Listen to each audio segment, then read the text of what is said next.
Good evening, YouTube. HeirofCarthage here, and we are back with another Total War Warhammer 2 battle, and we've got a Dread Saurian on the field.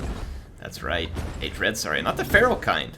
It's got the big skinks on the back, and I'm going to slow the battle down for just a second because we are going to have an awesome Lizards versus Tomb Kings battle. Before we get started, this was submitted through my Discord on the replay thread. If you haven't joined the Discord, go do it. The link's in the description. We want you there. Why? Well, because you're awesome, and we want the community to keep growing. We want you there, so please come join. You can submit your replays and be on my channel as well. I love trying to fit in community replays because you all make this awesome. Anyway, we've got Krokgar, and he is on top of his Grimlock here, and he does have the Shotgun of the Gods in this one. I forget the exact name of it, but it's basically his magic missile attack, the very gruesome one. Hand of the Gods, or whatever they call it. This is going to be an interesting battle. We got a Skink Priest Lord of Heavens with Wind Blast and Harmonic Convergence over here. And they are going to be supporting the Amaxon Barbs. So we saw the Umbral Tide previously, and now we get to see their counterpart, which is an armor-piercing and poisoning skirmisher. That ought to be good against, you know, anything pretty well armored. We've got a couple of Skink cohorts with Javelins rocking the flanks, a main line of Saurus warriors, and then the Dread Saurian is getting just rocked right now by the Ushabti and the other one here, the Chosen of the Gods. And then there's a front line of Tomb Guard, which is going to be pretty tanky. However, I find that Tomb Guard massively underperforms versus Saurus. They will last longer than skeletons, but they cost a lot. And I feel like it's a battle they're going to lose unless they have a Tomb Scorpion there to help them. But we'll see. Arkhan the Black is here to support, and he's got a lot of capability. There are four in the back lines. And then there is the ranged capability of the Ushabti previously mentioned, and then two Necropolis Knights with halberds, and they are supporting Arkhan the Black. And Arkhan the Black, of course, has his Liber... Is it Liber Noctis? I forget the names of some of these. Liber Mortis, I think. He's got his Tomb Blade, which summons skeletons. And then he's going to have the Liber Mortis, which is 44% physical resistance, so my bad there. And then back here in the back, there are some Ripperdactyl riders approaching the fight. Now let's watch the Dread Saurian. It's honestly, in my opinion, heading towards the worst place in the fight it could. There are spearmen nearby, there are Necropolis Knights, and it's taking massive fire from the Ushabti with Great Bow. I'd almost just kind of expect this thing to fall back and wait to come fight later in the battle, but instead it gets in a hurry. It is not going to be love and life against all this anti-large and the bow fire, and there comes the Summon of the Skeletons by Arkhan to break up the mainline charge. But look at Grimlock unleashing the brutal power of the shotgun, and Arkhan loses a little over a quarter of his health, but the Tomb Kings get a fantastic trade here. A Dread Saurian for almost no damage on their end. So that is a great trade. But then Krokgar immediately punches through the line and starts challenging the Ushabti. He's going to be met by a lot of skeletons, but some fantastic support from the Skink Priest. Arkhan, however, going to drop some Spirit Leech. Krokgar dropping his explosives. And then here comes the Ripperdactyl Riders looking to get a hold of these Ushabti, but they are going to be guarded by Spearmen. So we have ourselves a fight, folks. We got ourselves a fight. See the Skinks here taking on the Tomb Guard. That will not be a fight that goes well for them. The Saurus Warriors, however, not a bad fight at all for them to be involved in. Not at all. Now, the Amaxon Barbs have moved around at the edge of the fight, and are going to get some shots on these Ushabti, and they're going to be very effective versus this target. They have solid armor piercing, and they poison. They are going to get charged by Necropolis Knights, and this is a problem. Despite their armor piercing damage, Amaxon Barbs do not belong in this kind of a melee fight.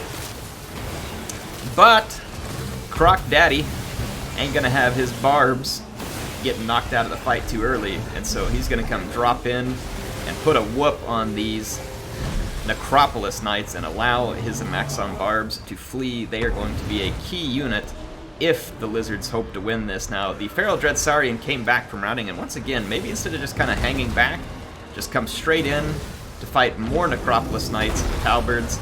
This is a tremendous amount of cash lost versus the Tomb Kings. Not a great trade. You can see the Tier 3 Realm of Souls going off there, and there's going to be an Ushabti summon over here that's going to try to help this infantry fight, which is getting a little desperate. The Ripperdactyl Riders have come back. The Chosen of the Gods are just absolutely having their way with whatever unit they want to. it's going to be tough. And Krokgar is bogged down here in King Akesh's Scorpion Legion, but a second shotgun blast catches Arkhan on the skeletal hoof, and he is hurting bad after that. Though he does manage to get in yet another Spirit Leech, slowly pulling the life out of Krokgar, and the Amaxon Barbs are looking to move up into position. You can see Krokgar going for the Chosen of the Gods, and the Amaxon Barbs are definitely looking to get Arkhan. He is a slippery target on that horse. He's a little bit small and is able to be pretty dodgy, but if the Amaxon Barbs can ever pin him down for very long, they will do tremendous damage to him very quickly. He is hurting badly, but we have a very close fight on our hand. All these Tomb Guard, maybe not a great matchup versus Asaris, but since they don't rout, now that the fight drags on, they will become very good, because it's harder to hold together the leadership of a living faction versus that undead one. Krokgar having to use the explosive abilities to kind of get some stuff off of him here. That Summon to Shabti coming after him. They are about to crumble and be done for. You see the Chosen of the Gods almost gone as well. Arkhan's still alive, and this is a big problem if the Lizards want to bring this thing in for the W. They just want to get a dub. Dub for the Lizards. Krokgar's in rough shape. He has gotten beat up on pretty bad throughout this. So he is definitely feeling some heat here. But he's trying to get Arkhan, and Arkhan is just being one slippery skeleton. He does not want to be caught here, so he's using his own infantry for cover, and this is a great idea because, honestly, I mean, Krokgar can't take much of this, and look at that, he drops the Liber Mortis there, giving a bunch of resistance to all of his troops. He's able to slip in behind. Krokgar is just about out of the fight. He's going to have to be very careful, and see Arkhan definitely trying to stay out of skirmish range of the Amaxon Barbs, who do finally get a couple of shots in on him. Will it get him, though? He still goes free. He only has 288 hit points, and here comes Krokgar. He wants this. He wants to finish the fight. It's like Master Chief giving the bomb back to the Covenant. Speaking of all, I think it was like, wasn't this like the 15-year anniversary of Halo 2? Anyway, that's an aside. Look at this. Arkhan taking some more shots from the Amaxon Barbs, and Krokgar gets routed. Things looking quite bad for the Lizards. Some of their units could come back from routing. They did get a Saros Warrior back here. Unfortunately for them, the Amaxon Barbs are too dangerous for Arkhan to approach, and their infantry can't catch them. So still some hope here for the Lizardmen, despite things looking rather grim. And look at the use of terrain here, too, to keep Arkhan safe. Definitely a way to play against the Barbs, who don't really have a great line of sight. And Arkhan's fast. He's fast. He's going to be faster than the Barbs, but he comes back over here. Look at this Krokgar coming back into the fight. He's only got 542 hit points, but there is a very depleted... Oh, Arkhan! He jumps right over the top of him. And look at this, the Amaxon Barb's not in position to take advantage of it, but Krokgar is not done yet. He wants one more shot at Skelly Boy here, and he manages to plow his way out of the infantry and charges his way down, jumping and just ready to take on a new skeleton chew toy here. And oh, he gets it. Arkhan drops in a very, very close fight here, because Krokgar only has 429 hit points, but the fight's not over yet. It's still showing about 50-50 on the bar because of how many Tomb King's infantry there are here, so the Amaxon Barbs are going to have to be effective at killing off key units if they want to win this. Here's the Scorpion Legion here, looking pretty dang awesome.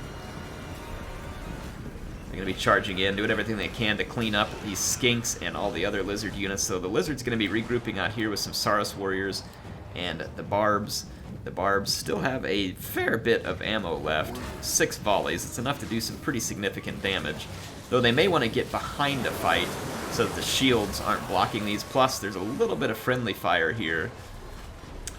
Otherwise, though, the Amaxon Barb's going to do some damage. Look at this, the Skink Priest clutching it out late with a wind blast, causing tremendous damage to the Tomb Kings, which moves the bar a little bit. But you can see this Tomb Kings still sitting pretty nice here. They have to keep their units from crumbling, and the power bar is going to be a huge piece of that. They have no way to catch Krokgar, they have no way to catch the Amaxon Barbs, but they can try to take these Lizardmen units off the battlefield and try and pull those units in to force them to come play. And indeed, that's going to happen here as Kroq-Gar moves in. Look at the hit points here, down to 371. And look, another Wind Blast rips right through the Tomb Kings and helps out massively as Kroq-Gar tail whips his way towards victory, but not quite a guarantee. That explosion coming in clutch. Kroq-Gar taking some friendly fire off the Amaxon barbs, and he is very near to death. Very near. He's about 40 hit points, but manages to pull away. And here comes the Tomb Kings chasing, but they're just going to be met by the Amaxon barbs, who are nearly out of ammunition. Nearly out of ammunition. But there is still a Skink Priest, and you can see him fighting here. He is doing damage to the Tomb Kings, and they're taking fire from behind, and it is taking a toll on their leadership, and it is too much. They crumble, and an epically close battle here between the Tomb Kings and the Lizardmen.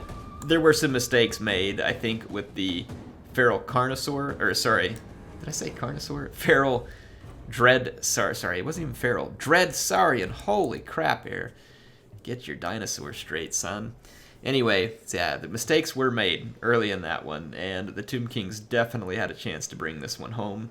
But I like how there was kind of the relentless pursuit of the Ushabti with Great Bow, and just imagine, had they not been killed when they were, if this is all that Kroq-Gar had left, all it was going to take was one more volley off those Ushabti with Great Bow.